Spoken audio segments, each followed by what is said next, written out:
Greetings to all of you in the precious name of our Lord and Savior Jesus Christ. ಕರ್ತನು ರಕ್ಷಕನಾಗಿರುವಂತ ಯೇಸು ಕ್ರಿಸ್ತನ ಅಮೂಲ್ಯವಾದ ನಾಮದಲ್ಲಿ ನಿಮ್ಮೆಲ್ಲರಿಗೂ ಶುಭಾಶಯಗಳು. I just want to take this time and wish all of you a very happy new year 2026.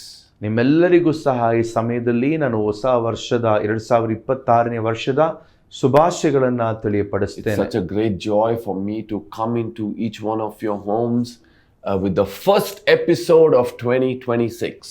2026ನೇ ವರ್ಷದ ಮೊದಲನೆಯ ಸಂಚಿಕೆಯಲ್ಲಿ ನಿಮ್ಮೆಲ್ಲರ ಬಳಿಗೆ ಬರುವಂತದ್ದು ಸಂತೋಷವಾಗಿದೆ. And I believe many of you are waiting eagerly to listen to what God wants to speak to you or give you as a promise for this year.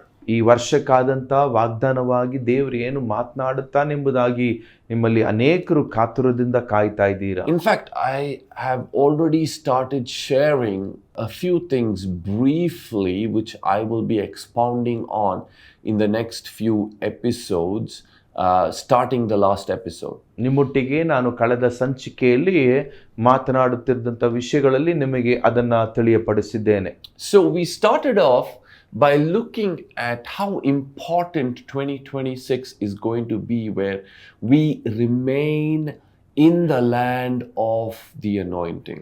ನಾವು ಕಳೆದ ಸಂಚಿಕೆಯಲ್ಲಿ ನಾವು ಯಾವ ರೀತಿಯಾಗಿ ಅಭಿಷೇಕಿಸಲ್ಪಟ್ಟಂತ ಅದೇ ಭೂಮಿಯಲ್ಲಿ ನೆಲೆಯಾಗಿರಬೇಕೆಂಬುದಾಗಿ ನಾವು ಕಲಿತುಕೊಂಡೆವು. No matter what sphere of influence God has placed us in, ದೇವರು ನಮ್ಮನ್ನ ಯಾವ ರೀತಿಯಾದಂಥ ಪ್ರಭಾವ ರೀತಿಯಾದಂಥ ಸ್ಥಳಗಳಿಟ್ಟಿದ್ರು ಸಹ, that we remain where grace is flowing in that area. ಕೃಪೆಯು ಇರುವಂತ ಸ್ಥಳದಲ್ಲಿಯೇ ನಾವು ನೆಲೆಯಾಗಿರಬೇಕು. Don't cross beyond the boundaries where God's grace is not there. ದೇವರ ಕೃಪೆ ಇಲ್ಲದೇ ಇರುವಂತ ಸ್ಥಳಗಳಿಗೆ ಹೋಗಬೇಡಿ. You know, the days can get challenging. ನಮಗೆ ಮುಂದಿನ ದಿವಸಗಳು ಸವಾಲುಳ್ಳದಾಗಿ ಕಾಣಲ್ಪಡಬಹುದು. But in the midst of it, it's only God's grace that will enable us to thrive in the most hostile of environments. ಈ ರೀತಿಯಾದಂಥ ಸಂದರ್ಭಗಳ ನಡುವೆಯೂ ಸಹ ದೇವರ ಕಾರ್ಯಗಳು ಮಾತ್ರವೇ ನಮ್ಮನ್ನ ಕಾರ್ಯರೂಪದಲ್ಲಿ ನಡೆಸುವಂಥದ್ದು. And another thing that I was also talking to you about is the importance of to arise. ನಾನು ನಿಮ್ಮೊಟ್ಟಿಗೆ ಮಾತನಾಡುತ್ತಿದ್ದಂಥ ಮತ್ತೊಂದು ಕಾರ್ಯ ನಾವೆದ್ದೇಳಬೇಕೆಂಬುದಾಗಿ. To be spiritually awakened in this season. ಈ ಕಾಲದಲ್ಲಿ ಆತ್ಮಿಕವಾಗಿ ನಾವು ಎಚ್ಚರಗೊಳ್ಳಬೇಕು. Isaiah 43:18 and 19 says, "Forget the former things, for behold, the Lord is doing a new thing, and now it shall spring forth." ಯೆಶಾಯ 43ನೇ ಅಧ್ಯಾಯದ ಅದರ 18ನೆಯ 19ನೆಯ ವಾಕ್ಯ ನಮಗೆ ಸ್ಪಷ್ಟವಾಗಿ ಹೇಳುವಂತ ಕಾರ್ಯ, ದೇವರು ಹಳೆ ಸಂಗತಿಗಳು ಜ್ಞಾಪಕಕ್ಕೆ ತಂದುಕೊಳ್ಳಬೇಡಿರಿ, ಪುರಾತನ ಕಾರ್ಯಗಳನ್ನು ಮರೆತು ಬಿಡಿ, ಈಗೋ ಹೊಸ ಕಾರ್ಯವನ್ನು ಮಾಡುವೆನು, ಈಗ ತಲೆದೋರುತ್ತಲಿದೆ. How Naomi had to transition from Moab to come into Bethlehem once again, which means Bethlehem means the house of bread. And she had heard that God had visited Bethlehem by giving her people bread. ಯಾವ ರೀತಿಯಾಗಿ ನಹೋಮಿಯು ಮೋವಾಬ್ನಿಂದ ಬೆತ್ಲೆಹೇಮಿಗೆ ಅಂದರೆ ದೇವರ ರೊಟ್ಟಿಯ ಮನೆಯನ್ನ ದೇವರು ಸಂದರ್ಶಿಸಿದ್ದಾನೆ, ಕಟಾಕ್ಷಿಸಿದ್ದಾನೆ ಎಂಬುದಾಗಿ ತನ್ನನ್ನು ವರ್ಗಾಯಿಸಿಕೊಳ್ಳಬೇಕಾಗಿತ್ತು. ಆ ರೀತಿಯಾಗಿ Naomi had to transition from a place of pain. ನವೋಮಿಯು ತಾನು ಆ ನೋವಿನ ಒಂದು ಸ್ಥಳದಿಂದ ತನ್ನನ್ನು ವರ್ಗಾಯಿಸಬೇಕಾಗಿತ್ತು. Naomi had lost her husband. She had lost her 2 sons.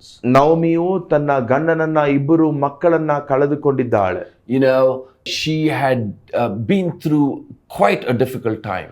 ಅವಳು ಸ್ವಲ್ಪ ಕಠಿಣವಾದಂತ ಪರಿಸ್ಥಿತಿಗಳನ್ನು ಹಾದು ಬಂದಿದ್ದಾಳೆ. But Naomi had to make a choice. ಈಗ ನವೋಮಿಯು ತನ್ನ ಆಯ್ಕೆಯನ್ನ ಮಾಡಿಕೊಳ್ಳಬೇಕಾಗಿತ್ತು. No matter what you are going through, ನಿಮ್ಮ ಜೀವನದಲ್ಲಿ ಯಾವುದೇ ಪರಿಸ್ಥಿತಿ ಹಾದು no ಹೋಗುತ್ತಿದ್ದರೂ, matter what you have been through, ನೀವು ಯಾವುದೇ ಪರಿಸ್ಥಿತಿಯನ್ನ ಹಾದು ಬಂದಿದ್ರು, God wants us to make a choice in 2026. 2026ನೇ ವರ್ಷದಲ್ಲಿ ದೇವರು ನಾವು ಆಯ್ಕೆಯನ್ನ ಮಾಡಿಕೊಳ್ಳಬೇಕೆಂಬುದಾಗಿ ಬಯಸ್ತಾನೆ. The choice to arise. ನಾವು ಎದ್ದೇಳಬೇಕೆಂಬಂತ ಆಯ್ಕೆ. The choice to be awake spiritually. ಆತ್ಮಿಕವಾಗಿ ಎಚ್ಚರವಾಗಿರುವಂತ ಆಯ್ಕೆ. The choice to be alert in the spirit. ಆತ್ಮದಲ್ಲಿ ನಾವು ಎಚ್ಚರವುಳ್ಳವರಾಗಿ, a choice to obey Him, ಆತನಿಗೆ a ವಿಧೇಯರಾಗುವವರಾಗಿರುವಂತೆ, choice to be led by the Spirit, ದೇವರಾತ್ಮನಿಂದ ನಡೆಸಲ್ಪಡುವಂತ a choice to walk in obedience to His word. ಆತನ ವಾಕ್ಯಕ್ಕಾದಂತ ವಿಧೇಯತ್ವದಲ್ಲಿ ನಡೆಯಲಿಕ್ಕೆ. So Naomi first had to arise ನವಮಿಯು ಮೊದಲು ಅವಳು ಎದ್ದೇಳಬೇಕಾಗಿತ್ತು. if she had to hear what God had in store for her. ದೇವರು ತನ್ನೊಟ್ಟಿಗೆ ಏನನ್ನ ಇಟ್ಟಿದ್ದಾನೋ ತನಗಾಗಿ ಎಂಬುದನ್ನ ಕೇಳಿಸಿಕೊಳ್ಳಿಕ್ಕೆ ಎದ್ದೇಳಬೇಕಾಗಿತ್ತು. God wants to speak to us in this season. ಈ ಕಾಲದಲ್ಲಿ ದೇವರ ಒಟ್ಟಿಗೆ ಮಾತನಾಡಲಿಕ್ಕೆ ಬಯಸ್ತಾನೆ. God wants to give us prophetic promises for the future. ದೇವರು ನಮ್ಮ ಭವಿಷ್ಯಕ್ಕಾದಂತ ಪ್ರವಾದನಾತ್ಮಕವಾದಂತ ವಾಕ್ಯಗಳನ್ನ ಕೊಡ್ಲಿಕ್ಕೆ ಬಯಸ್ತಾನೆ. But it's not going to come when we are in our comfort zone. ನಾವು ನಮ್ಮ ಒಂದು ಆರಾಮದಾಯಕವಾದಂತ ಸ್ಥಿತಿಯಲ್ಲೇ ಇರೋದಾದ್ರೆ ನಮಗೆ It's ಬರ್ಲಿಕ್ಕಿಲ್ಲ. not going to come in a place if we are spiritual, in a place where we are, spiritually complacent. ನಾವು ನಮ್ಮ ಜೀವನದಲ್ಲಿ ಆತ್ಮಿಕವಾದಂತ ಒಂದು ಕ್ಷೀಣತೆಯ ಸ್ಥಳದಲ್ಲಿದ್ರೆ ಅದು ನಡೆಯಲಿಕ್ಕಿಲ್ಲ. God wants us to arise. ದೇವರು ನಾವು ಎದ್ದೇಳಬೇಕೆಂಬುದಾಗಿ ಬಯಸ್ತಾನೆ. I mentioned Isaiah chapter 60 verses 1 and 2 last week. It says, "Arise, shine, for your light has come and the glory of the Lord has risen upon you." ನಾನು ಕಳೆದ ಸಂಚಿಕೆಯಲ್ಲಿ ಹೇಳಿದೆ, ಯೆಶಾಯ 60ನೇ ಅಧ್ಯಾಯ ಅದರ 1ನೇ ವಾಕ್ಯ, ಏಳು ಪ್ರಕಾಶಿಸು, ಯೆಹೋವನ ತೇಜಸ್ಸು, ಯೆಹೋವನ ಬೆಳಕು ನಿನಗೆ ಬಂತೆಂಬುದಾಗಿ. We all love to carry His glory. ನಾವೆಲ್ಲರಿಗೂ ಸಹ ಆತನ ಮಹಿಮೆಯನ್ನ ಹೊತ್ತುಕೊಂಡು We ಹೋಗ್ಲಿಕ್ಕೆ all ಬಯಸ್ತೇವೆ. love the glory of God. ನಮ್ಮೆಲ್ಲರಿಗೂ ದೇವರ ಒಂದು ಆ ಮಹಿಮೆ ನಮಗೆ ಬೇಕು. But the glory is not going to come until we arise. ದೇವರ ಮಹಿಮೆಯು ನಾವು ಎದ್ದೇಳದ ಹೊರತು ನಮಗೆ ಅದು ಸಿಗುವುದಿಲ್ಲ. So if Naomi wanted to be restored, if Naomi wanted to be part of what God was doing, she first had to arise. ನವಮಿಯು ತನ್ನ ಜೀವನ ಪುನರ್ಸ್ಥಾಪನೆ ಆಗಬೇಕಾದ್ರೆ, ದೇವರು ತನಗಾಗಿ ಇಟ್ಟಿರುವಂತ ಕಾರ್ಯ ಅವಳ ಜೀವನದಲ್ಲಿ ನಡೆಯಬೇಕಾದ್ರೆ ಅದಕ್ಕೆ ಮೊದಲು ಅವಳು ಎದ್ದೇಳಬೇಕಾಗಿತ್ತು. So turn to your neighbor and tell them, arise. ನಿಮ್ಮ ಪಕ್ಕದಲ್ಲಿರೋ ನೋಡಿ ಹೇಳಿ, ಎದ್ದೇಳಿ, Arise. ಎದ್ದೇಳಿ, Arise. ಎದ್ದೇಳಿ. All right. And you also see how when Naomi arose, the scripture says she had heard in the country of Moab that the Lord had visited his people by giving them bread. ನವಮಿಯು ದೇವರು ತನ್ನ ಜನರನ್ನು ಕಟಾಕ್ಷಿಸಿ ಅವರಿಗೆ ಆಹಾರವನ್ನು ಅನುಗ್ರಹಿಸುತ್ತಿದ್ದಾನೆ ಎಂಬ ವರ್ತಮಾನವನ್ನು ಕೇಳಿದಿ. I want to prophesy to you right now. ನಿಮಗೆ ನಾನು ಪ್ರವಾದನಾತ್ಮಕವಾಗಿ ಹೇಳಲಿಕ್ಕೆ ಬಯಸ್ತೇನೆ. The year 2026 is going to be a year of divine visitation for many of you. 2026ನೇ ವರ್ಷವು ನಿಮ್ಮಲ್ಲಿ ಅನೇಕರಿಗೆ ದೇವರ ದೈವಿಕ ಸಂದರ್ಶನ ಉಂಟಾಗುವಂತ ವರ್ಷವಾಗಲಿಕ್ಕಿದೆ. 2026 is going to be a year where God is going to meet with you. ನಿಮ್ಮೊಟ್ಟಿಗೆ 2026ನೇ ವರ್ಷದಲ್ಲಿ ದೇವರು ನಮ್ಮನ್ನ ಭೇಟಿ ಮಾಡುವಂತ ವರ್ಷವಾಗಿರ್ಲಿಕ್ಕಿದೆ. If you will call unto Him, ನೀವು ಆತನನ್ನ ಕರೆಯುವಾಗ, no matter what you've been through, ನೀವು ಏನೇ ಸ್ಥಿತಿಯನ್ನು ಹಾದು ಬಂದಿದ್ರು, if you will call unto Him, ನೀವು ಆತನನ್ನ ಕರೆಯುವಾಗ He will answer you. ಆತ ನಿಮಗೆ ಉತ್ತರವನ್ನ ಕೊಡುತ್ತಾನೆ. So 2026 for many of you is going to be a year of divine visitation. 2026ನೇ ವರ್ಷ ನಿಮ್ಮಲ್ಲಿ ಅನೇಕರಿಗೆ ದೈವಿಕವಾದ ಸಂದರ್ಶನವಾಗಲಿಕ್ಕಿದೆ. But God doesn't want us to be satisfied by visitation alone. ದೇವರು ಬರೀ ತಾನು ನಮ್ಮನ್ನ ಭೇಟಿ ಮಾಡಿ ಹೋಗುವುದರಲ್ಲಿ ಆತನು ಆಸೆ ಉಳ್ಳವನಾಗಿಲ್ಲ. God is interested in habitation. ದೇವರು ನಮ್ಮಲ್ಲಿ ವಾಸ ಮಾಡಲಿಕ್ಕೆ ಬಯಸ್ತಾನೆ. He wants His presence. He wants us to walk in an increased measure of His presence this year. ಈ ವರ್ಷದಲ್ಲಿ ನಾವು ಆತನ ಅಧಿಕವಾದಂತ ಪ್ರಸನ್ನತೆಯನ್ನ ಹೊತ್ತುಕೊಳ್ಳುವರಾಗಿರುವಂತೆ ಆತನು ಬಯಸ್ತಾನೆ. That means probably you are a minister. ನೀವು ದೇವರ ಸೇವೆ ಮಾಡುತ್ತಿರಬಹುದು, and there was a certain level of anointing, authority and miracles that you are seeing in your ministry. ನಿಮ್ಮ ಸೇವೆಯಲ್ಲಿ ನಿಮಗಾದಂತ ಅಭಿಷೇಕವು, ನಿಮ್ಮ ಮುಖಾಂತರ ಅದ್ಭುತಗಳು, ಅನೇಕ ಕಾರ್ಯಗಳು ನಡೆಯುತ್ತಿದ್ದಿರಬಹುದು. God doesn't want you to be satisfied by what you are doing right now. ನೀವು ಮಾಡುತ್ತಿರುವಂತ ಅದೇ ವಿಷಯದಲ್ಲಿ ತೃಪ್ತರಾಗಿ ನಿಲ್ಲುವುದು ದೇವರಿಗೆ ಇಷ್ಟವಿಲ್ಲ. God wants to pour out His Spirit upon you.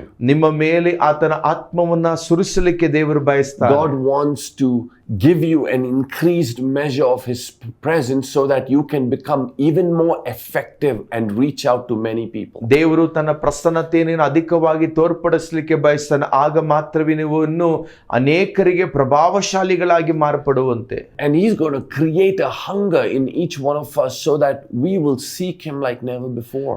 ನಮ್ಮಲ್ಲಿ ಆತನು ಒಂದು ಹಸಿವಿನ ಉಂಟು ಮಾಡ್ಲಿಕ್ಕಿದ್ದಾನೆ. ಆಗ ನಾವು ಆತನನ್ನ ಇದಕ್ಕಿಂತ ಮುಂಚೆ ಹುಡುಕದಷ್ಟು ಅಧಿಕವಾಗಿ ಹುಡುಕಿದ್ದೇವೆ. You know, someone said it like this: hunger, spiritual hunger is the currency of heaven. ಒಬ್ರು ಈ ರೀತಿಯಾಗಿ ಹೇಳಿದ್ದಾರೆ, ಆತ್ಮಿಕವಾದಂತ ಹಸಿವೆಯು ಪರಲೋಕದ ನಮಗೆ ಹಣಕಾಸಾಗಿದೆ. Hunger is heaven's currency through which you make spiritual transactions. ಈ ಹಸಿವೆ ಎಂಬಂತದ್ದು ಪರಲೋಕದ ಕರೆನ್ಸಿಯ ರೀತಿಯಲ್ಲಿ ನಾವು ಎಲ್ಲ ಕಾರ್ಯಗಳನ್ನು ಮಾಡುವುದಕ್ಕೆ. Just like how you go to a shop, you pay money and you buy things. ನಾವು ಅಂಗಡಿಗೆ ಹೋಗಿ ಯಾವ ರೀತಿಯಾಗಿ ನಾವು ಕಾರ್ಯಗಳನ್ನು ಖರೀದಿ ಮಾಡ್ತೇವೆ. When heaven sees hunger for the things of God on the inside of you, heaven can't not respond. ನಿಮ್ಮಲ್ಲಿ ದೇವರಿಗಾದಂಥ ಪರಲೋಕದಾದಂಥ ಹಸಿವೆ ನಿಮ್ಮಲ್ಲಿರುವಾಗ ಪರಲೋಕವು ನಿಮಗಾಗಿ ಕಾರ್ಯ ಮಾಡದೆ ನಿಲ್ಲಲಿಕ್ಕೆ ಸಾಧ್ಯವಿಲ್ಲ. So God wants to create a fresh hunger in each one of us this year. ಈ ವರ್ಷದಲ್ಲಿ ದೇವರು ಒಂದು ಹೊಸ ಒಂದು ಹಸಿವೆಯನ್ನ ನಮ್ಮ ಪ್ರತಿಯೊಬ್ಬರಲ್ಲಿ ಉಂಟು ಮಾಡಲಿಕ್ಕೆ ಬಯಸ್ತಾರೆ. So that our spiritual water level will rise to another level in this season. ಈ ಒಂದು ಕಾಲದಲ್ಲಿ ನಮ್ಮ ಒಂದು ಆತ್ಮಿಕವಾದಂತ ನೀರಿನ ಮಟ್ಟವು ಅಧಿಕವಾಗುವಂತೆ. There is always an invitation in our relationship with Jesus to experience more of Him. ಯೇಸು ಕ್ರಿಸ್ತನ ಬಳಿಯಲ್ಲಿ ನಮಗೆ ಯಾವಾಗಲೂ ಆಹ್ವಾನ ಇರುವಂತದ್ದು ಆತನನ್ನ ಇನ್ನು ಅಧಿಕವಾಗಿ ಕಂಡುಕೊಳ್ಳಲಿಕ್ಕಾಗಿ. I am praying that for myself. ನಾನು ಅದು ನನಗಾಗಿ ಪ್ರಾರ್ಥಿಸುತ್ತಿದ್ದೇನೆ. Lord, I want to walk in a new level of glory, anointing and authority and in my relationship with you. ದೇವರೇ, ನಿನ್ನೊಟ್ಟಿಗಿರುವಂತಹ ಒಂದು ಸಂಬಂಧದಲ್ಲಿ ನಾನಿನ್ನು ಅಧಿಕವಾಗಿ ಕರ್ತನೇ ಪ್ರಭಾವಿಯಾಗಿ ನಡೆಯಲಿಕ್ಕೆ ನಮಗೆ ಸಹಾಯ ಮಾಡು. So get ready for a divine visitation from the Lord. ದೇವರ ಬಳಿಯಿಂದ ಒಂದು ದೈವಿಕವಾದಂತ ಒಂದು ಸಂದರ್ಶನಕ್ಕೆ ಕಾಯ್ತಾ ಇರಿ. Many churches in India will experience a spark of revival.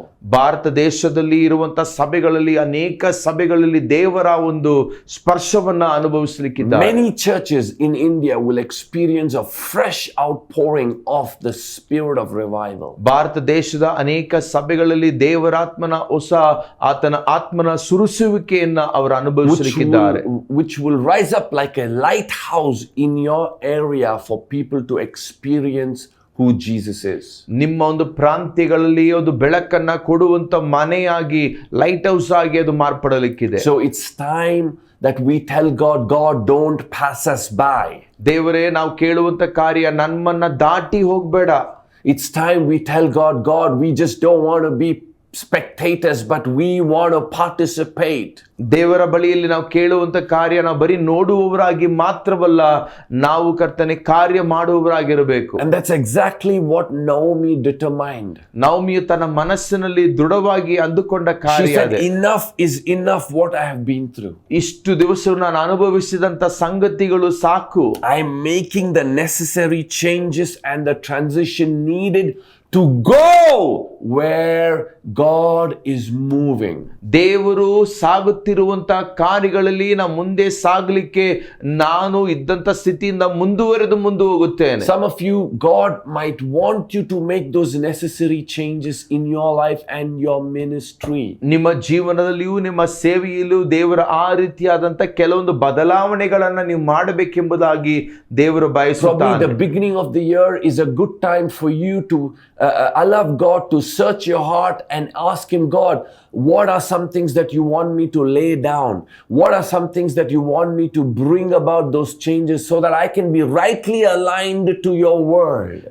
ಪ್ರಾರಂಭಿಕ ದಿವಸಗಳಲ್ಲಿ ದೇವರ ಬಳಿ ಕೇಳಬಹುದು, ದೇವರೇ, ನಿನಗೆ ಸರಿ ತೋಚದಂತ ನನಗೆ ಇಷ್ಟವಿಲ್ಲದಂತ ಕಾರ್ಯಗಳು ಯಾವುದು ತೆಗೆದುಹಾಕು, ಆಗ ಮತ್ತೆ ನಿನ್ನ ಮಾರ್ಗದಲ್ಲಿ ನಾವು ನಿನ್ನ ಚಿತ್ತಕ್ಕೆ ಅನುಸಾರವಾಗಿ ನಡೆಯಲಿಕ್ಕೆ ಸಾಧ್ಯವಾಗುತ್ತದೆ. Are we bound by tradition? ನಾವು ಅನೇಕ ಸಂಪ್ರದಾಯಗಳಲ್ಲಿ ಕಟ್ಟಲ್ಪಟ್ಟಿದ್ದೇವೆ. Bound by ritual. ನಾವು ಅನೇಕ ಕಾರ್ಯಗಳಲ್ಲಿ ನಾವು ಕಟ್ಟಾಕಲ್ಪಟ್ಟಿದ್ದೇವೆ. Bound by denominationalism. ನಾವು ಅನೇಕ ರೀತಿಯಾದಂತಹ ಪಂಗಡಗಳಲ್ಲಿ ನಾವು ಸಿಕ್ಕಾಕೊಂಡಿದ್ದೇವೆ. Sin. ನಾವು ಪಾಪದಲ್ಲಿ ಸಿಕ್ಕಾಕೊಂಡಿದ್ದೇವೆ. Wait a minute. God wants to tell you, He wants to release a fresh outpouring in your life. ಒಂದು ನಿಮಿಷ ಇರಿ. ದೇವರು ನಿಮ್ಮ ಜೀವನದಲ್ಲಿ ತನ್ನ ಹೊಸ ಆತ್ಮನ ಅಭಿಷೇಕವನ್ನ ಸುರಿಸಲಿಕ್ಕೆ ಬಯಸ್ತಾನೆ. So it's important for you to position yourself to experience this outpouring and this visitation. You need to make these necessary changes in your life. ದೇವರು ನಿಮ್ಮ ಜೀವನದಲ್ಲಿ ಆತನು ಮಾಡಲಿಕ್ಕಾಗಿರುವಂತ ಕಾರ್ಯವನ್ನ ನೀವು ಹೊಂದಲಿಕ್ಕೆ ಕೆಲವೊಂದು ಬದಲಾವಣೆಯನ್ನ ಮಾಡಿಕೊಳ್ಳಬೇಕಾಗಿದೆ. We're going to continue further from where we left off in our next episode. ನಾವು ನಮ್ಮ ಮುಂದಿನ ಸಂಚಿಕೆಗಳಲ್ಲಿ ನಾವು ಎಲ್ಲಿ ನಿಲ್ಲಿಸಿದ್ದೇವೋ ಅಲ್ಲಿಂದ ಪ್ರಾರಂಭಿಸುತ್ತೇವೆ. Let me pray along with you. ನಿಮ್ಮೊಟ್ಟಿಗೆ ಪ್ರಾರ್ಥಿಸ್ತೇನೆ. Heavenly Father, I just want to thank you so much for this time.